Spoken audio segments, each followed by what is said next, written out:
Hey everyone, it's Germain Lussier from Slashfilm.com. I'm here in Park City, Utah for the 2012 Sundance Film Festival. I am here with Raup from the film stage. And we just got out of the first movie on Friday, and it was The Raid, which Peter saw at Toronto. It played at Toronto and got this huge buzz.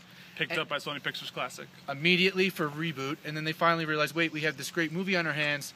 We want to release the original as well. They took it away. They had the guy from Linkin Park and one of the people who helped with the Tron score and put a new score on it. And now we have the new film, which is the same film with new music. George, what'd you think of The Raid? Yeah, it is awesome. The basic premise is that it's an Indonesian film, and there's this group of soldiers, policemen that are going into a 15-story building that's full of a corrupt slums area with a drug lord, and they just have to work their way up the building, like Die Hard style, kind of. Yeah. But with tons more action. And immediately you'll know that this action is not like your normal blockbuster, quick cuts. Like, yeah. He really frames it perfectly. Yeah, that was the best part about the action, was that there's definitely like some edits, obviously, yeah. But most of the time he holds the shot much longer than you would in a Hollywood blockbuster. I thought the film was a ton of fun. Everybody said it was like non-stop action, and it's not really non-stop action. It's action, tension, yeah. action, tension, action, tension, and what it starts off sort of, the cops go in as like they're fighting with guns, and then you run out of bullets. So what happens? Yeah. Now you start using your fists, and they just keep going up and down. And some of the stunts and stuff. I mean, you've seen so many like Hong Kong or whatever martial arts movies. This one is very different. I guess they use some new sort of Indonesian style that the director Gareth Evans mentioned.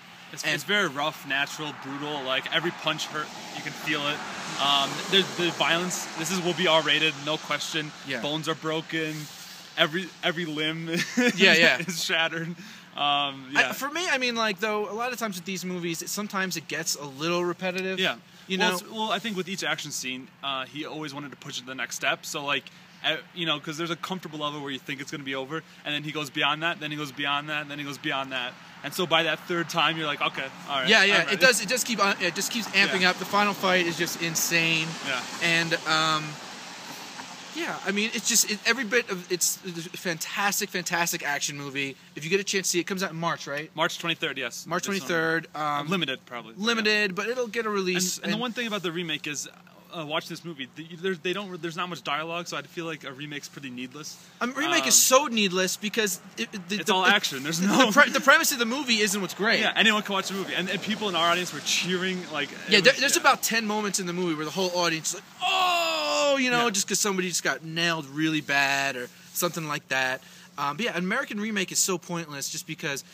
The idea of a group of cops going into a building and working their way up to like this drug lord is not that great of an idea. What makes the movie great is the execution and the action and these incredible actors who most of them the two main guys, the main bad guy and the main good guy, were the stars, no stunt doubles, and also stunt choreography. Yeah. The movie, whatever it's called. The one thing while you're watching, you can tell exactly where an American remake would not have something in it. Like that's why it's a surprise, because you don't normally see all this kind of violence. And it would definitely, I would imagine, be cut down. And the budget, he said, $1.1 million, which is amazing. Yeah. American remake, they'll spend that on the first day on the. That'll be catering. Exactly. I was just gonna say on the catering. But yeah, it's such a fun movie. It's the most un-Sundance movie I think I've seen in 3 years of Sundance. Yeah. You're not used to. You're used to I saw the Devil here, which is I saw the Devil's pretty. Yeah, is pretty un-Sundance. But this is more action. This is way more action. Yeah, it's really cool. And so yeah, that's The Raid. And we'll be giving more video blogs pretty soon, both on Slashfilm and the film stage. Thank you very much.